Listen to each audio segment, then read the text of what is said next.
makes most women start a business? Is it passion, money, or freedom? Welcome to Female Founders, the podcast that takes you behind the scene with women who are founders and CEOs to help you start and scale a successful business of your own. I am your host, Nagelia de Ravin. Hello everyone, welcome to another episode of Female Founders. Today I will be having a conversation with Dr. Julie Conzelmann, also known as Dr. Jules, a details-oriented business leader with over 35 years of experience in many positions, ranging from a financial officer to a writing coach. Dr. Jules earned her doctorate degree in management and is the founder of Superior Editing Services, where she provides dissertation coaching, editing, and formatting. Join me as I learn more about Dr. Jules' extensive experience and her passion for supporting academic learning.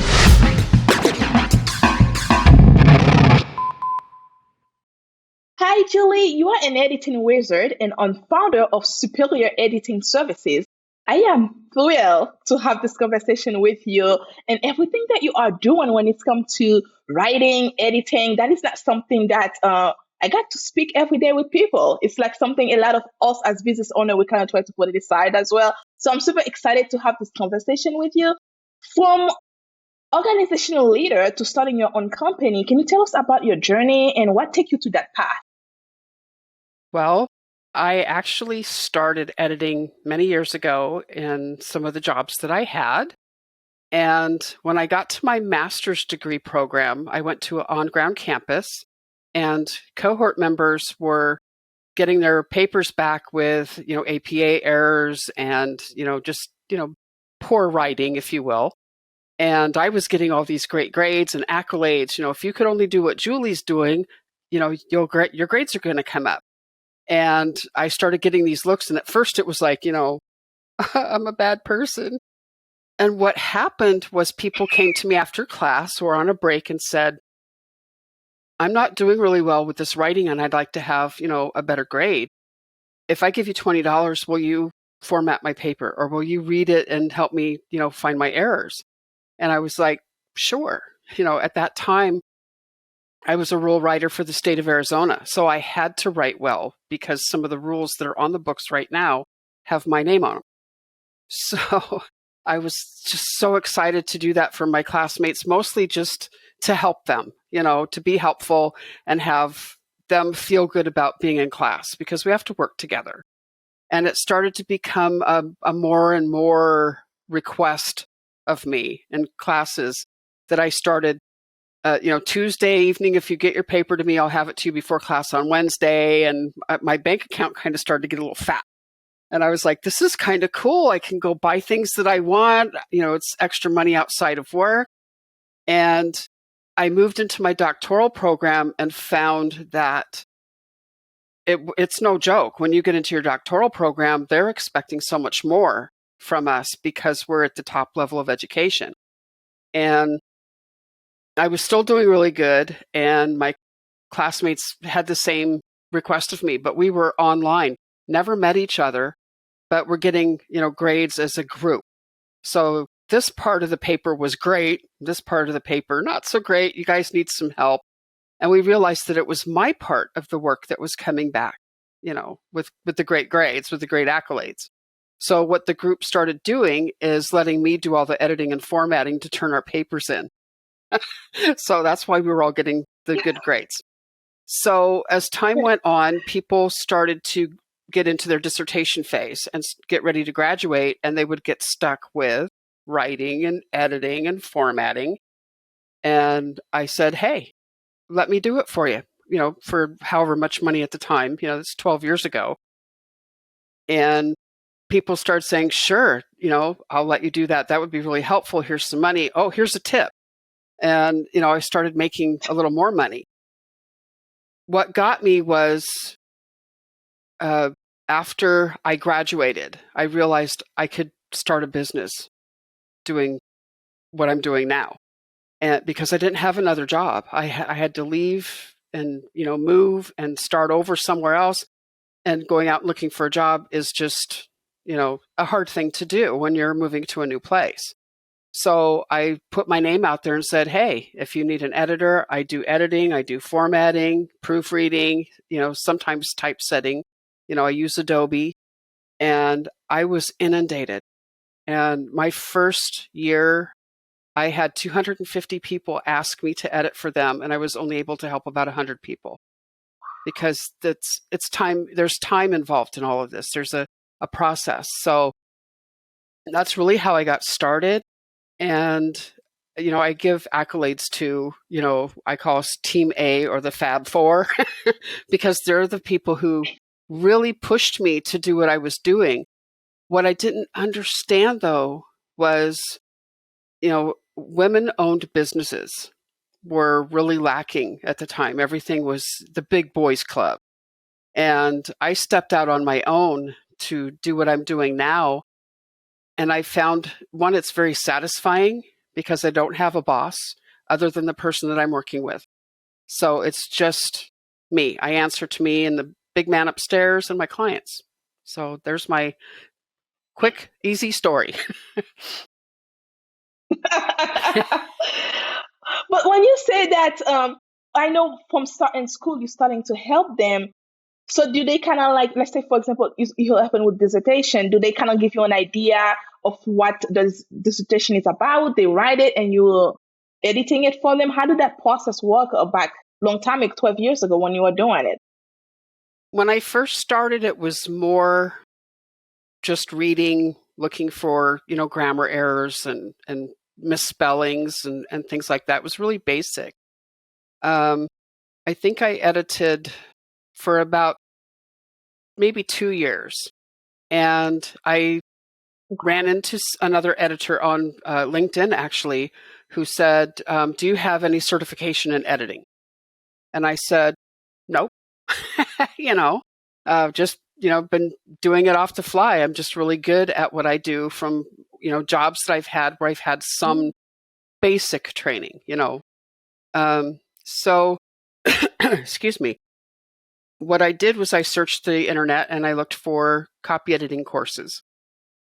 And I found one in California, and I signed up for the course, and I think that helped me a lot. I know the first day the instructor said, you're already a copy editor, you have a business. Why are you here? And I said, because, just because I have a degree and an education and all this job background doesn't mean I can't learn something from taking this course. Everybody can learn something, even if it's just one little smidgen of something that's going to help my clients. So I jumped into the class, and when I got to the grammar part of the course, it was a challenge because my thinking of how things should be stated was different than how I was learning in the course. The course, though, is programmed for novelists or a magazine or, some other organizational type of job, not necessarily for freelance. So I've had to augment what I've learned with some outside resources because the dissertation is focused on a certain type of writing, a certain way of writing. The scholarly tone is what they're looking for rather than perfection. It isn't supposed to be perfect. It's supposed to sound like you're very intelligent, know what you're talking about. So, that's true. It's really, as far as dissertation focus, it's about understanding what a person is writing about. And I have to actually read what they're writing to be able to follow their topic. I mean, I've learned so many topics over the years. I feel like I'm just a little temple of information. But it's important for me to understand what people are writing about, where they're coming from. I literally have to get into their head with what I'm reading so that I can make sure that they're staying focused. But that's a two-part process. One is being the copy editor. The other is being a dissertation coach. In that respect, I'm looking at their content rather than just words. A copy editor just says, here's all the words, and they flow, the grammar's good, the punctuation is good, somebody can read it and understand it. But the other part with the content is, how can I say this? It's topic related, but it's from that person's perspective or from their perspective of their participants. And I have to look at both sides of it. And that's really hard to try to be the scholar who's writing and then understand what information they're coming up with from their participants and helping them gel that together. Because sometimes, the bias comes in there, where I might say, your car is beautiful when it has a wax shine on it. And somebody else might say, I like a dull car. So my bias would be to write more about the shiny car than to write about the dull one. So I have to look at some of the balance of what they're saying and just kind of keep them on track so that they can get done. I like that. So now you are the founder of Superior Editing Services. So what is the company is all about, and then what are the services it offers? Wow, big question. Superior Editing Services is literally, I do everything. I won't edit poetry because that's too intrinsic to a person. I might have a huge idea of how a poem is written and what it means, and it usually means more to the person who wrote it. So, other than looking for something that's misspelled, there's not much I can do there. But I do novels, journal articles, but I focus more on dissertations. But the mission basically is to help people write well and complete their degree programs, master's and doctoral mostly. And that's my goal. My goal and mission is to help as many people as I can do well, write well, finish their degree programs. And then if they go on to a journal article or, start writing for a magazine like WOMEL, that they'll take what they learn from me as they move forward. It isn't just a one-stop shop to just say, oh, I got my dissertation edited. Now I can go back and write the way that I have been. I have people that send me emails or letters, resumes, just any other kind of writing that they have. They might just send it to me and say, hey, Dr. Jules, will you look at this real quick? So I'm not really just focused on the academic part of editing, but that is the larger portion of what I do. That's my main focus, but I try to help everybody with something. Listening to you talking, I feel like you are not just editing a piece, but you're also teaching, kind of like you're also teaching that person. So would you say that, let's say you find an error while you're editing, you kind of guide them on how not to make that error again in the next paper? Is that what it is? There's a lot of facets to writing, listing most of them is punctuation, grammar, anthropomorphism, syntax, logic, context. It's really hard to teach other people editing because that's what it would be if I sat and just did every little, fix this everywhere. That's what chairs and committee members do for these academics. They will send them something and say, I see anthropomorphism all through your paper. It's not just in this one place, it's everywhere. Most people don't know what that is, so I have to teach them. And I'll tell you right now, anthropomorphism is giving a human element to something that is not human.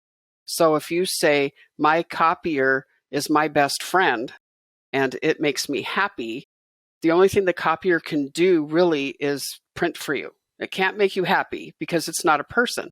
A person could come up and say, you look wonderful today. Your copier can't do that. So I have to show people where that is in their paper. And it's difficult because I do it all the time. And for me, it's just, I see it and I'm on it. But for a writer, it's something that they don't see because we think and write the way that we speak. And all of that comes out in how we write. We also have the disconnect from our brain to either our mouth or our fingers. So sometimes we say the wrong word. Oh, that's a wonderful soup. I mean, suit. That's what we do when we write too, but we don't correct ourselves when we're typing because our brain says you typed soup. But when you read it, it says soup. So that's my job, though, is to see what you don't see because you're close to what you're writing. And in your mind, as you're reading through and the word soup comes up, it doesn't even occur to you that it's wrong because you think it says soup. Yeah. So yeah. Exactly. Yeah. But now let's say that someone come to you, they don't want you to edit it, they want you to kind of coach them on how to do it. Is that something you do as well? I've had a few people that have been extremely picky, wanting me to take them through the realm of editing. That would take a long time. I can spend 20 to 40 hours on one paper because I'm trying to get into the thick of things in the middle of all of the editing. Like I said, it isn't just words for me. It isn't just whether the paper looks pretty, all the words are in the right places. I have to really completely understand what this person is writing about.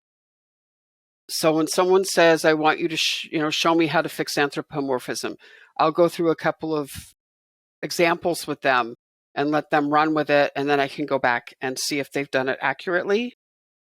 Most people want me to show them what's wrong, make some changes, and then let them make further changes. They just want to see how I change it.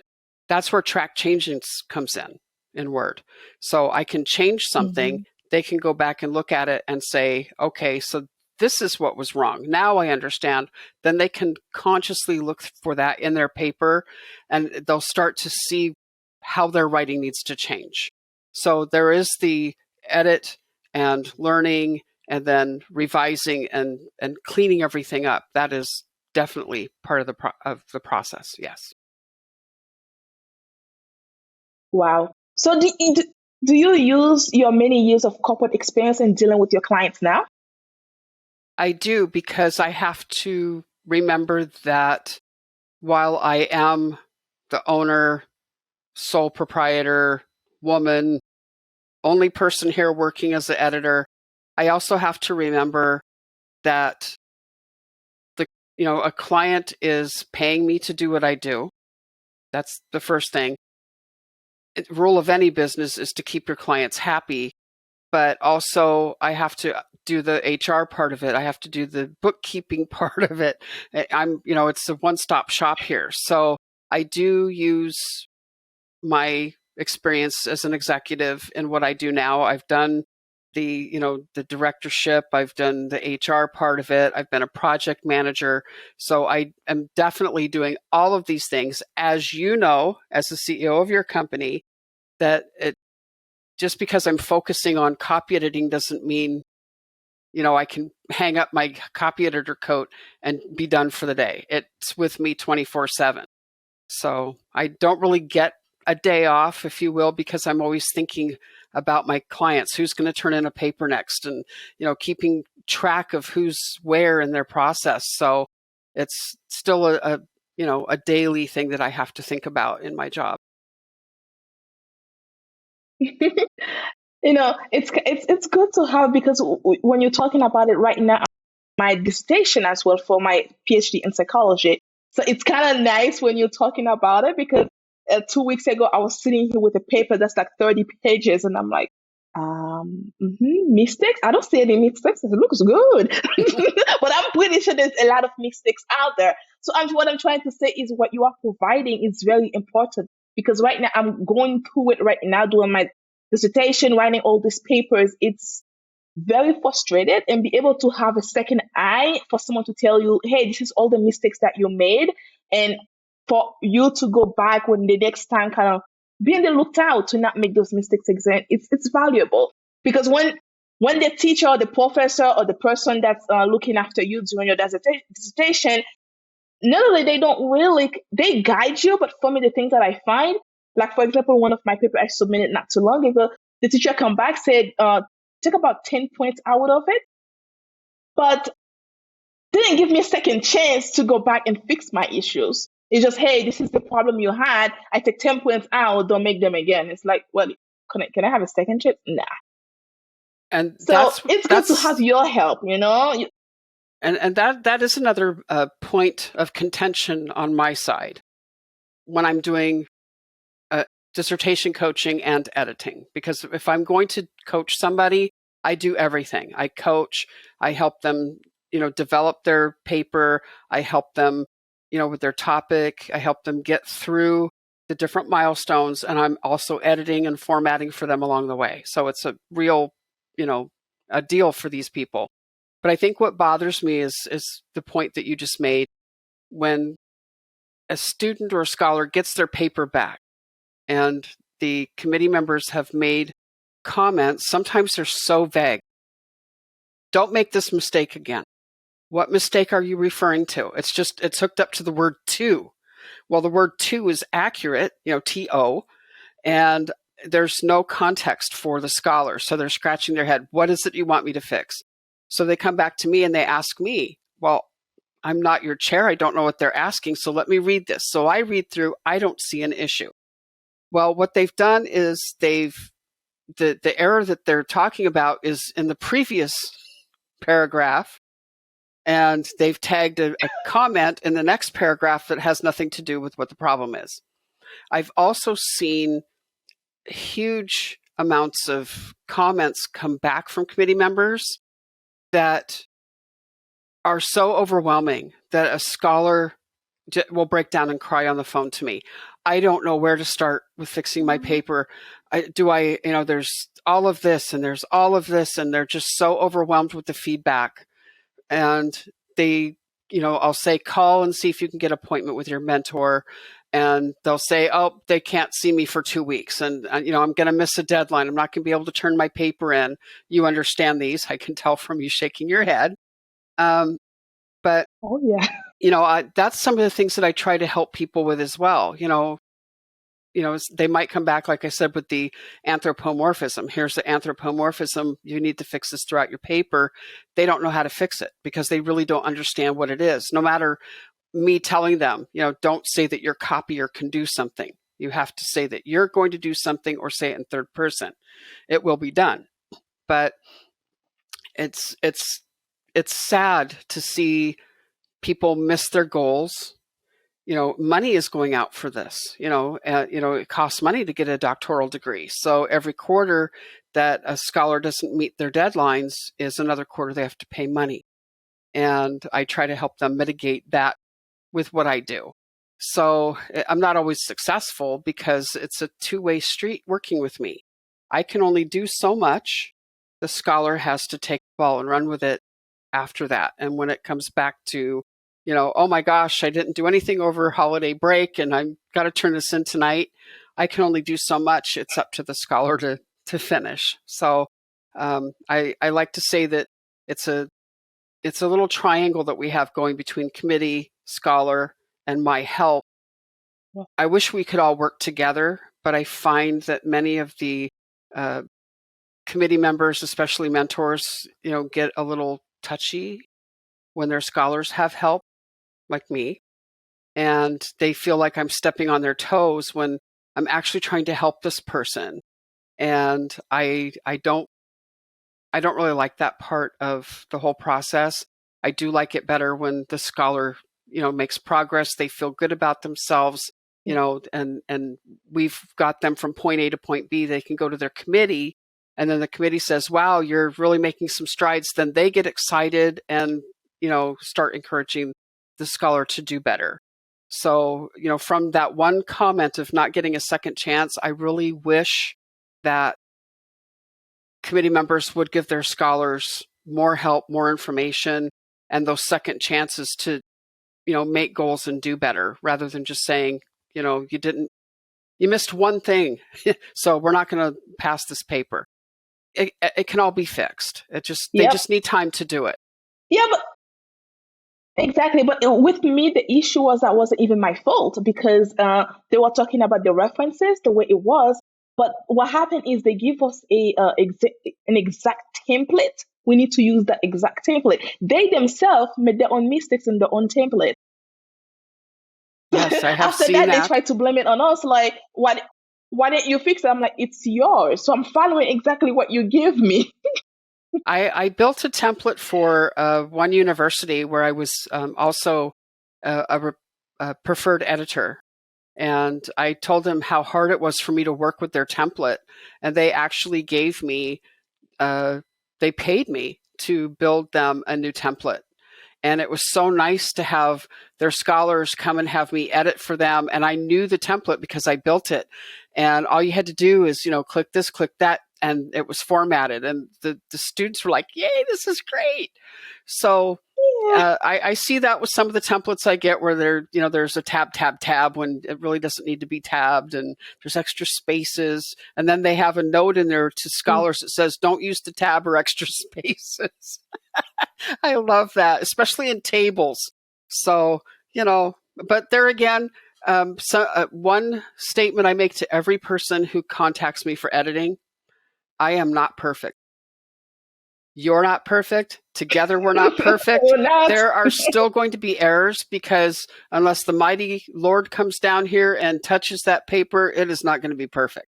So the idea of editing and formatting is to get as close to perfect as we can, but someone is still going to have their own perspective or idea of how something should be. And like you said, even if it's wrong, scholars are asked to make errors in their papers all the time. I see it all the time. At first, it was something that I would just, be really kind of angry about and say, no, we're not going to change that.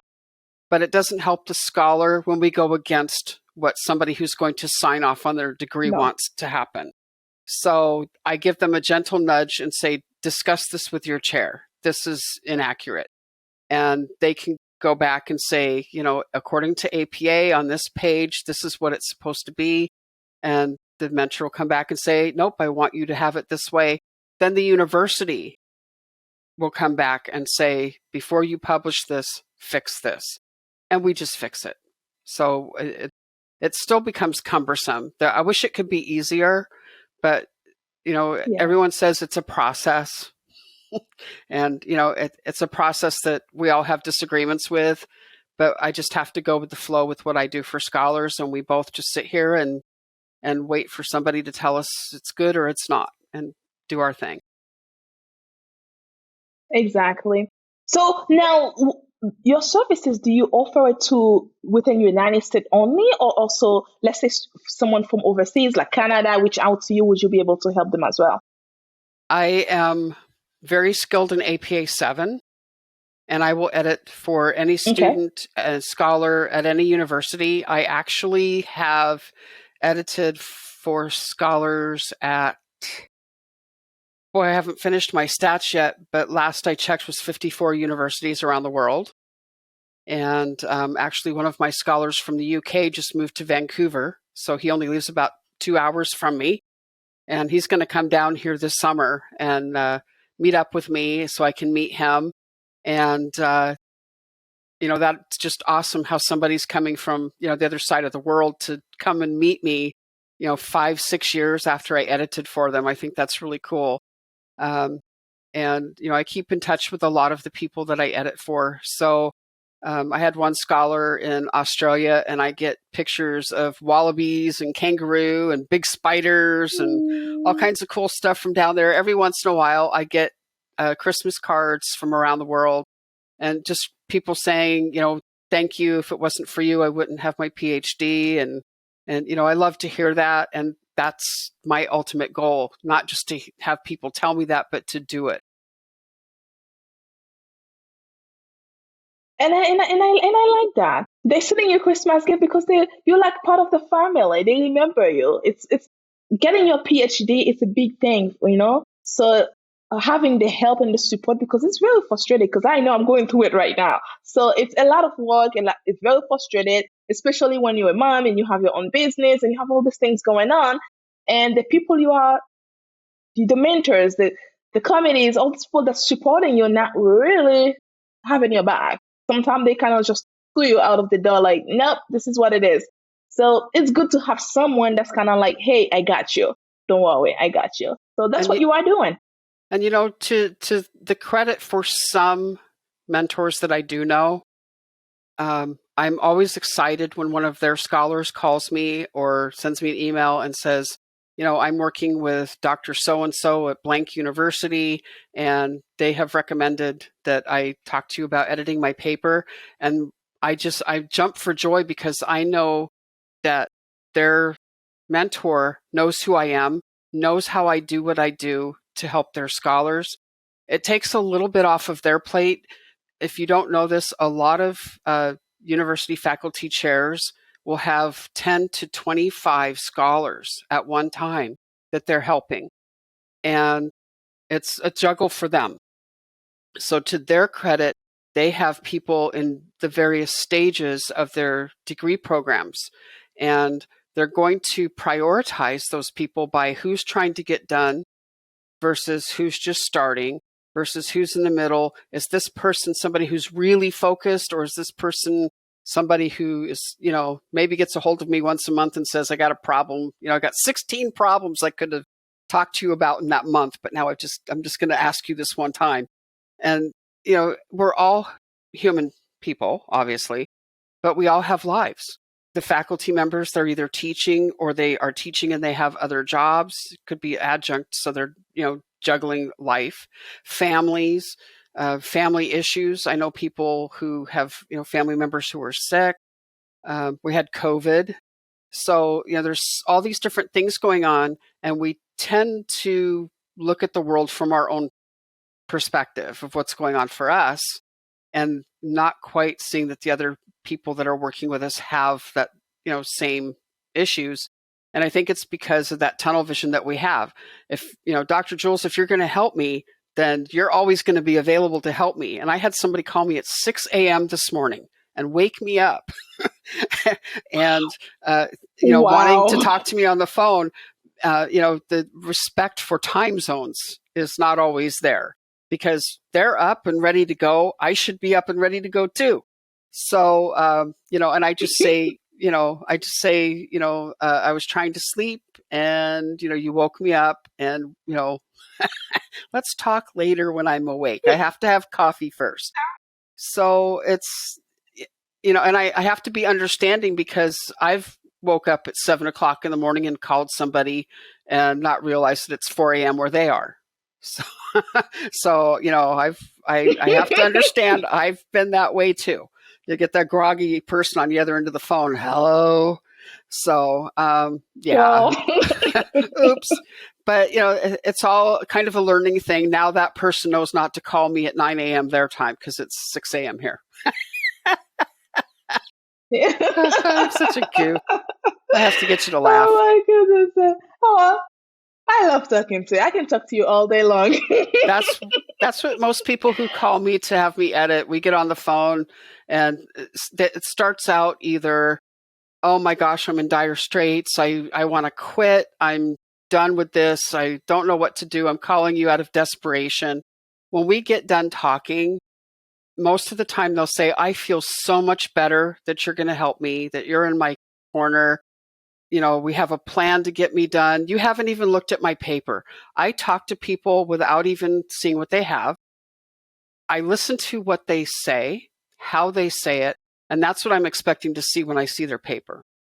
And that's usually what I see. Sometimes I get folks who are very articulate and not a great writer. I get beautiful references and a heavily edited paper. Or I get a very nice clean paper and some very heavily edited references. So, sometimes I just get a mishmash. But I think that's something that I like about what I do, though, is when I get that call that, I'm desperate. If I don't get done by August, I'm going to be out and, I've got school loans. I have a job or a promotion or a raise balanced on earning this degree. This is important to people. It isn't just, some whimsy that we've all stepped into the role of a PhD scholar. There's, for me, I just wanted to do it. Yeah, I was told my whole life I would never amount to anything.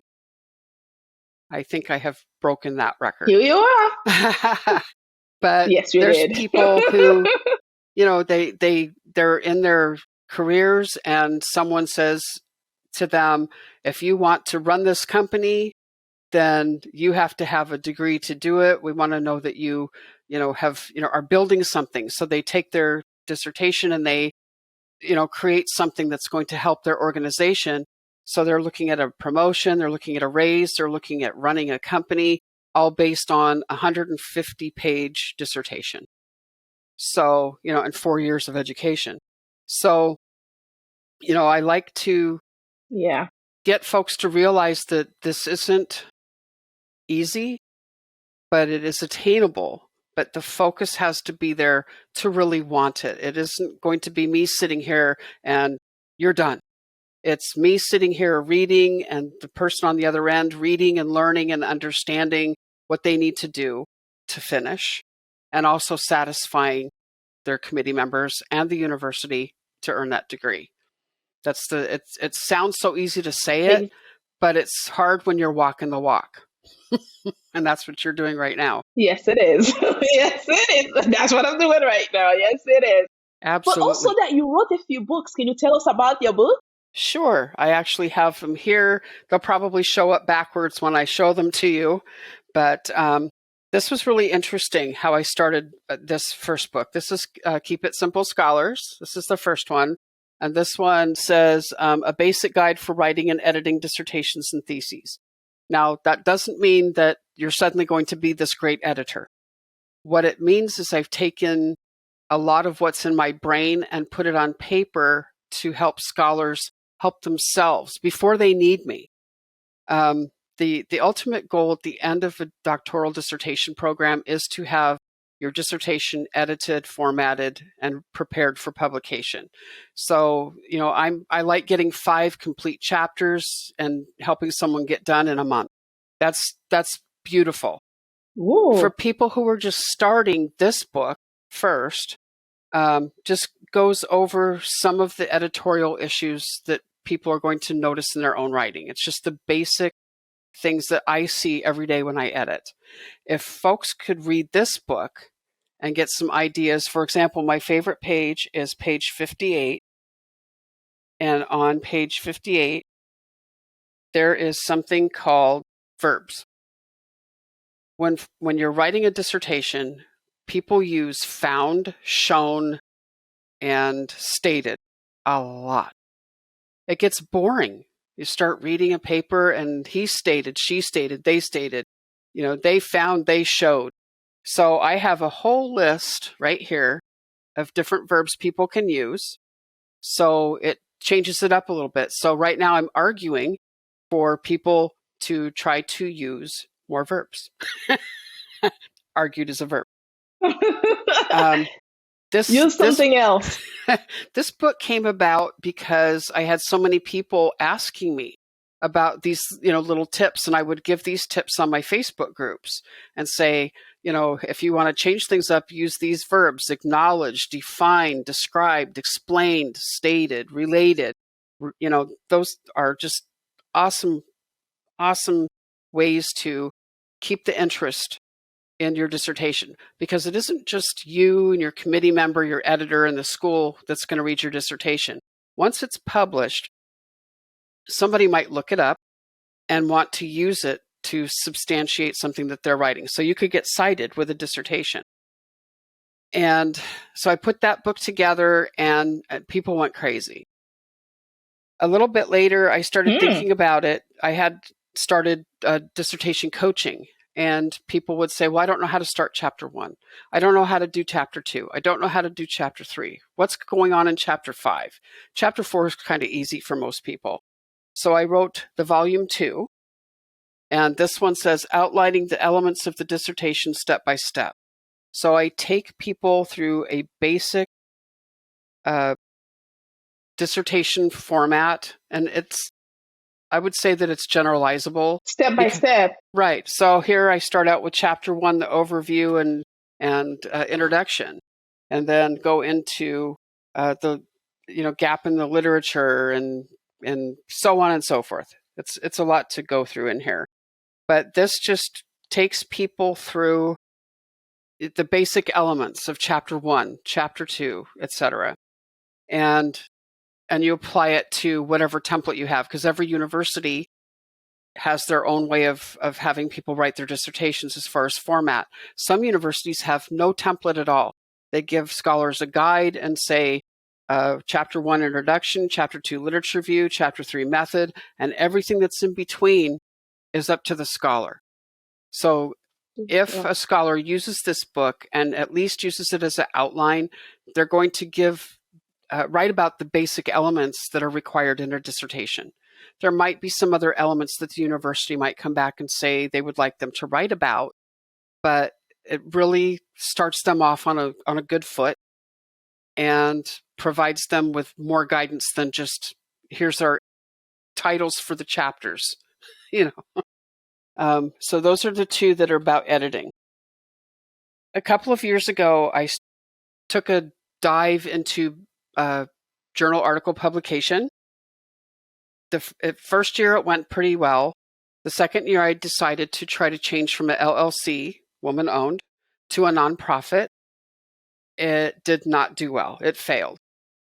And I'm not upset about that because that's life. Sometimes we try something and it just doesn't work. Lesson learned. So what I decided to do was close off the journal article publication company, but still keep the information for writing journal articles alive. So I wrote a book, and it says Disrupting the Journal Article Publication Process in the 21st Century. And this is the step that scholars should take after their dissertation is published. Turn their dissertation into a journal article. When you publish your dissertation, you're still a master's until conferral. You get the title PhD after your oral defense. So literally, you're a PhD who has a dissertation published, but you're published as a master's. The only way to be published as a PhD is to do a journal article afterwards. That's something that people can write on their own. There's no mentor, committee member, university, anybody that's telling you that you can't do anything. I don't like that. You can't. The word can't. I don't like that word. You can. It's not that you can't do it. It's that you can do it. You have to want to do it.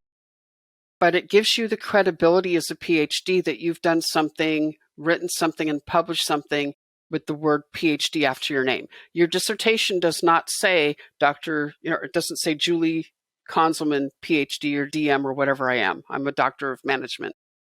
But it just has my name. So That's true. Doesn't give me what I want. So the journal article publication gives the scholars their PhD after their name.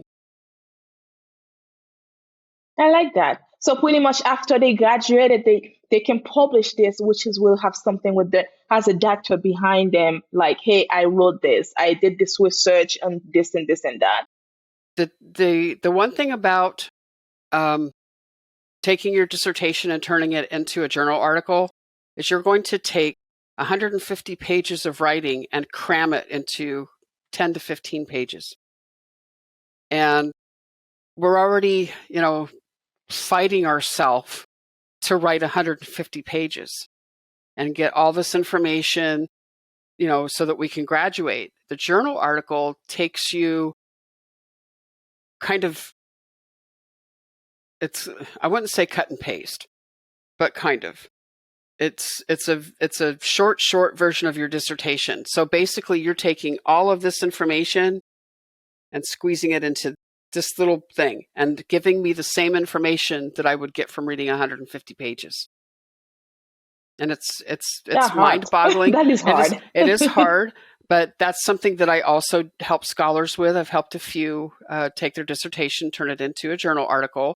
And one is going to be published here pretty soon, I think. He already said it was going to be published. So, and that's just guidance and, hard work by the scholar. I just, kind of help them clip what they need to put in there, give them an idea. But they have to be the one that has all of that in there because they're the subject matter expert. I'm just a helper, Do I see what was in here? And that gives folks two avenues of credibility. One is if your dissertation is cited and your journal article. So if somebody comes back and says, I'm going to cite your dissertation, well, cite my journal article too. Because when you go from the dissertation to the journal article, you also have to do some additional research because there's a gap between when you are Dr. U and a gap when you're going to go to publication. So there might be some new information that could be added to the lit review or new information that could be brought up in chapter 5, or not chapter 5, but I guess it would be the discussion of the journal article where you would say, I suggest and recommend this future research. Well, somebody already did it. So now you have to change that. Someone already did this, but maybe move to do this. So yeah, I'm very faceted on this job. I don't just do one thing. Yes, you are.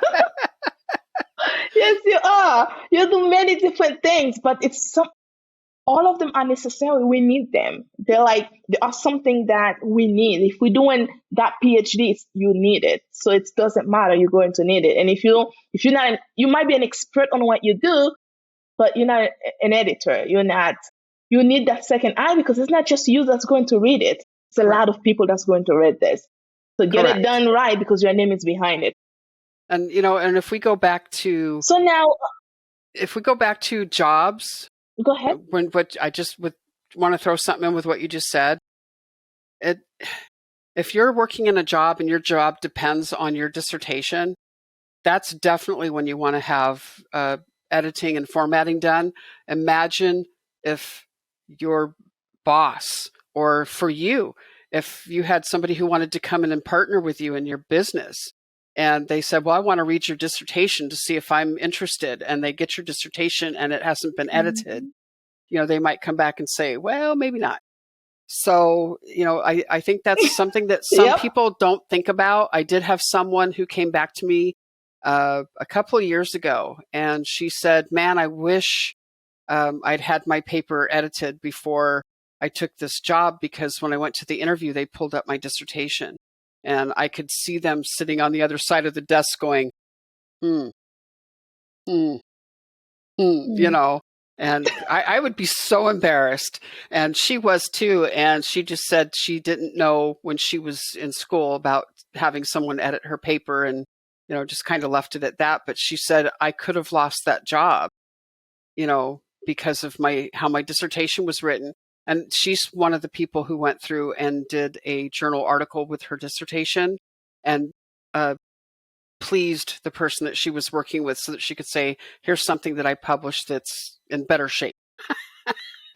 So, yep. So I like that. At least she understood her mistakes and tried to fix it later on. Right. And she had the opportunity to fix it as well. That employer could have just said, no, we're not going to let you, come here because of this writing. And she was willing to step up and say, well, what if I, do something else with it to make it better and publish that? And they were like, right on, because that is something that had to be done for her to have that position, was that she had to have something published.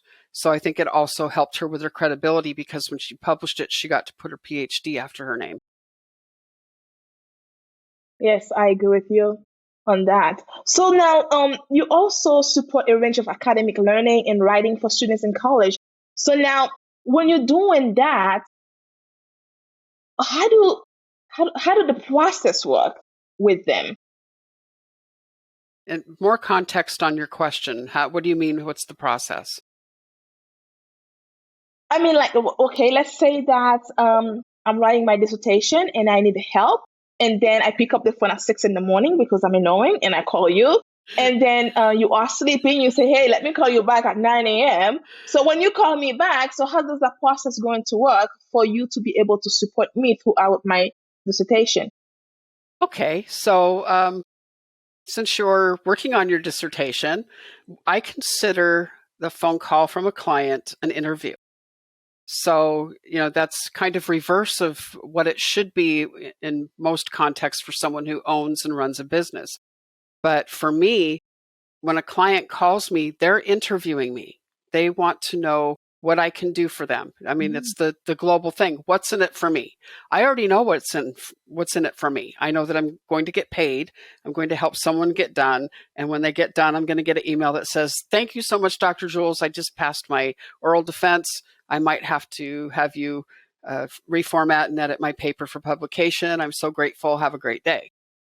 In between all of that, when they call, the first thing I do is explain to them process, which is I need to see their paper and start editing. But for them, I want to make sure that they know what they're getting from me, which is one, the editing, the formatting, but also I also do Zoom meetings. So, folks who want to see what's happening with their paper in some respects, or if I've edited and I've put a comment that says, I don't understand what's going on in this paragraph. You start out saying this, then there's this sentence, and then you say this, and I'm not getting the idea. If we jump on a Zoom meeting, they can explain to me their thought process. This is how I get into someone's head. So I let them know that we're going to have some Zoom meetings if they want them. Some people don't want Zoom meetings. They want to do everything by email. So I find out what my client wants. Doesn't always mean that's what they need, but I want to make sure that I'm being respectful of their life, their time, and their timeline expectations. So my first thing is to tell them my expectations, which is to send me their paper and follow what I tell them to do. It's difficult sometimes because it's their baby, and it can be disheartening sometimes when I'll send a paper back and say, wow, you really love the semicolons. And, I had to go through and take a bunch out, and I'll put a note that says, do not use semicolons. And they'll come back and say, well, I like using them. That's great. Use them in everything else you write, but not in your dissertation. And, leave it at that. So sometimes I get a little bit of pushback, but for the most part, it's what is your timeline? How much focus can you put on your paper? They ask me how often. They ask me how soon they will get their paper back.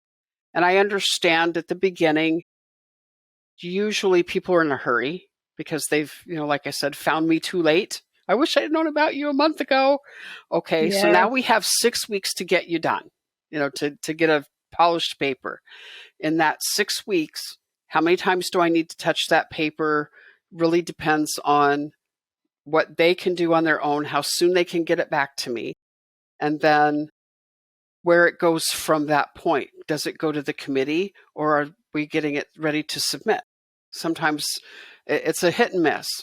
My preference is to get a document that will go to the committee for the last time for review and revisions, then be edited, formatted, and sent for approvals. That's the best case scenario, I wish. Doesn't always happen that way. I usually get folks who are in the middle of writing 1 or 3 or all their chapters, and my job is to kind of allay their disappointment in themselves, one, and their belief that, while I'm going to help them, they may not meet their goals.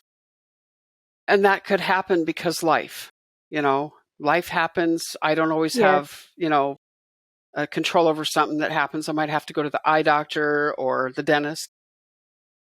So, I'm not always here to help them. But similar to other people, they've got to take their kids to games or go shopping. So they're not at home focusing solely on their dissertation. So I have to find out from them, how much time they have to do revisions when I send their paper back. Between my timeline, 3 to 5 days on a first edit versus, them thinking they got their cape on. I can have this back to you within 2 hours. That's not happening, because I know the homework I send some people can take a few hours, because they, looking up a reference. Some people, they're like, I can't find it. I know I had this reference, but now I can't find anything for this reference. I got to take it out of my paper. What do I got to do? So, sometimes I have to do a little research for them, see if I can find their reference. and, send them the information, let them fill it out. But it's really an individual interview process because it really depends on what the need is when they call me. Quick overview is I will tell them what I can do for them, how much time I will take to get their documents back to them, and sometimes my inability to meet with them because I have things planned. And then I tell them my fee, and my fees are on my website. Very easy and basic. I charge a project fee. I don't charge by the hour. I don't charge by the word. I don't charge by the page. It's too difficult for people to keep up with that. And the reason I don't charge by the hour is because I can't prove how much I work on your paper. Right now, I could be charging somebody for time, and I'm in this interview with you. So, and they don't know that I'm charging. So I just find that kind of, a little dishonest. I'm taking a break and I'm charging somebody for it, and I'm not working for them. So it's just a project fee, and I work with people until they're done. So if you hired me today and you paid my fee for whatever it is you're charging, that you're asking me to work for you in what capacity, then until you're done, that's the fee. Fees are off the top of my head for a full dissertation without coaching, I believe is $1,500, and with coaching is $2,000. I found I didn't do my own benchmarking per se, but I had somebody who's an editor for academics call me and tell me that they charge 3 times what I do, and they don't do half of what I do. If scholars want more than what they're willing to do for them as an editor, they charge them more money. And I was taken aback to get that phone call from a colleague, somebody who does what I do. And I sat and thought about it for a while, and my response back was, you charge what you charge. I will charge what I charge. It's like going to the grocery store. Hagen's has apples for $1.19 a pound, and the local IGA has them for 19 cents a pound. It's the same apples. They're the same quality. I'm going to go pay 19 cents a pound for an apple. But editing isn't the same quality. If you're going to edit for somebody, but you're only going to do this little piecemeal menu over here and then have your a la carte, I don't do that. It's hire me. We're starting at this point. When we get done, that's it. So I found... I liked it. I found you like it. A lot of people like it. But what I found from some conversations, a few people have said, well, your price is still too high for me. And my thought process is for the education that I have, the 35 years of experience that I have doing what I'm doing, the education I've obtained outside of all of that, and the fact that I've been doing this for almost 13 years now, I would say I'm pretty underpriced, but I'm not doing this for the money. Yes, exactly. I'm asking people to pay me, but if you go have your car washed, they're going to charge you for it. If you're going to go have your hair done, they charge you for it. So I'm using the expertise I have to help people. Yes, I'm charging for it, but I'm also enjoying the altruistic part of it. Like I said, when I get that email or a phone call, sometimes I get a card or a little gift in the mail from somebody, and just to thank you. I'm so happy that you helped me, and I love it. I love to see people come back and say, if you didn't help me, I don't think I would be Dr. Me. Yes, it's true, but maybe it's not. You know what I mean? I don't want to take all the credit for somebody else getting done, but I'll take that little piece of credit just because I gave them guidance. You work hard. And I gave them a sense of, can do, that somebody out here believes in them and help them believe in themselves. And that's what I hear at the end of these phone calls. when somebody calls me and says, man, I don't know what I'm doing. Help. And by the end of the conversation, they're like, I can get this done. I can do this. Thank you so much. You're making me, feel so good. My paper's coming in 10 minutes. Or someone who says, I just clicked send. My paper's on its way. So yeah, I enjoy what I do. It makes me happy. And, it isn't what I envisioned when I was younger. I wanted to climb that corporate ladder and, be the boss, at some company. And I ended up doing that. I did do that. But when I got there, it was part of what I was doing was great, but not where I was doing it. So when I turned this into superior editing services with just me doing what I like to do, I mean, it's been very fulfilling, continues to be very fulfilling. You look happy.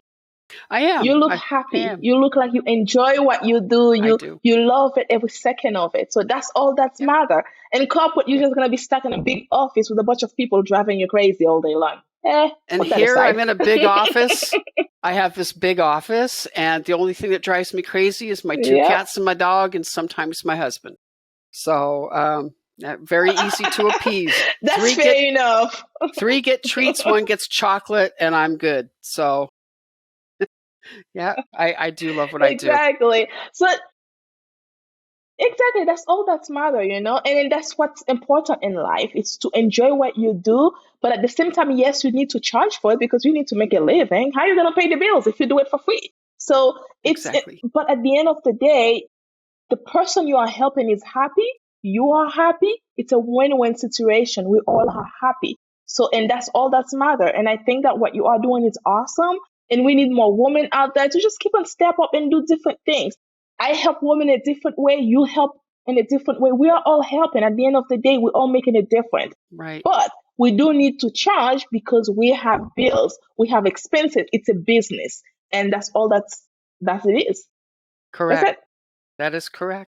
But now I have so now any word of advice you have for women? The interesting thing, and I actually just sat down and did this over the holiday break because I was kind of bored. I do stats every year, what universities I've helped scholars from. I think last year was 15 different universities. Those scholars all graduated. I've got a whole bunch of people that I'm still working with. It's a rolling type of job. It isn't just I'm helping these people, now I'm done, now I got the next group. I've got somebody on my calendar all the time. But I was looking at my stats, and I have probably 1/4 of the people that I've helped in 13 years are men. The rest are women. So I would say if we look at approximately 3,000 people that I've worked with in 13 years, that's over 2,000 women. I was thinking about it the other day. I was talking with one of my friends, and she said, have you ever looked at how many women of color you've helped? Because that is what part of her dissertation process is the imbalance, inequity of white women and women of color, of all women of color, not just African American women, but everybody who doesn't identify as white. And she was, talking to me about some of her stats. This is someone who was asking me to edit for them, by the way. And we just got talking about my stats and everything. And I started thinking about it. And I told her that in the last 5 years, I have seen a huge increase in women of color obtaining their PhDs. That's just from this one editor out here in a world of so many scholars. And she asked me, do you hear, a little bit of negativity, coming through that, they're, working harder or having to, really chisel their way through the program to get done. And I started to think about it, and I realized that I'm starting to see some things that I didn't see before because I focused so much on the editing and the reading and the formatting that I wasn't really looking at the people per se, the different nuances of who I'm helping, until I started to sit down and look through some of my stats. And I would say that if you're going to look at, thirds, probably 2/3 of the women that I've helped in the last 5 years are women of color. And that makes me feel good because, reading some of the things that I have been reading where, the glass ceiling is harder for women of color to get through. It's hard for women, period. But if you're a woman of color, it's even harder. Yes. And it transfers also to education. And she really made me think about a few things when we were having this discussion. And I started thinking about all these different, parts of what I do. That makes me even more happy because I'm also helping women of color and women in general obtain the brass ring with their PhD, and for some people to become a CEO or, whatever job it is that they want, or go, become an entrepreneur. I think, I think my eyes were just opened last week with this conversation, that I don't just edit, I don't just format, I don't just kind of encourage people, but I have a bigger realm of people that I'm helping that I'm not recognizing. And I was just like, this is so cool. Now I'm really happy. So yeah, because I'm helping bring forth, knowledge that would maybe otherwise sit in a desk, helping with the journal articles, helping with the dissertations. It just, Grandma always said, if you're going to be blessed, be a blessing. So that's what I'm doing. Yes, you are. So now I know Women's History Month is coming up. Do you have any word of advice for women? I didn't get the first part of what you said. Say it again. Do you have any word of advice for women who want to start a business? Well, I'm going to say go with your gut. So if you make jewelry or, hair ties, fishing flies, whatever passion that's inside of you, listen to your gut. That's what I did. My gut came out and said, hey, you can edit for people and, they'll pay you money for you to do it. You're smart. You have some expertise. Step out and do it. When I first, started my business, it took me 3 months to get my first actual paying client, somebody who actually paid me what I wanted to get paid to edit. It wasn't a 20-minute quick, format and edit. It was, I want everything in this paper. And it was gratifying to help somebody and have them say thank you and, I appreciate you, and then to do it again and again and again. The other side of the coin, I've also started another business that failed. So my advice on that side is if you start a business and it doesn't go the way that you want it to go, it does fail. It doesn't mean you're a failure. It doesn't mean that anything personally about you per se. It just means that whatever it was that you were doing wasn't going to work the way it was being done. Either rethink it, revise it, which is what I did to start with. I went from being just an LLC to a nonprofit. Neither one of them was, equitable, but they didn't fail as far as, getting the information out to people. One, writing a book. Two, still having people ask me to help them with publishing. So the company doesn't exist anymore, but the ideology of what the company was still lives. So I don't look at it so much as a failure, just a failed enterprise. That didn't happen. So advice there is, try again. If it doesn't work, try something else. And if something else doesn't work, try something else. We just have to find our niche. That's all that, we can do. And if you're in a position where you're not going to be able to be own your own business or run your own business, jump in and try to get into a business and be part of it. So, just don't give up. I couldn't agree more with you on that. Don't give up. Just keep on moving forward. I thank you, Dr. Jules, for giving me the chance to have this conversation with you. I appreciate it. And then your knowledge, the way you are helping. It's so grateful to meet other women doing great things. And I feel every day that I'm not alone. I'm not the only one doing this. There's a lot of other women. And then every time I meet one like you, it's kind of like, yes, one more in. So I very much appreciate it, and I love talking to you. Well, thank you so much. This was just a wonderful opportunity and a great. Oh my gosh, I don't even know how to put this. I just think it was a great opportunity to, get my thoughts out about editing, and hopefully will help inspire some other scholars and authors to search for someone to help them edit. If it's not me, somebody, and realize that we all need help, second set of eyes. And, women can go out and do whatever they set their mind to it and just get it done and support each other. That's exactly what we need to do.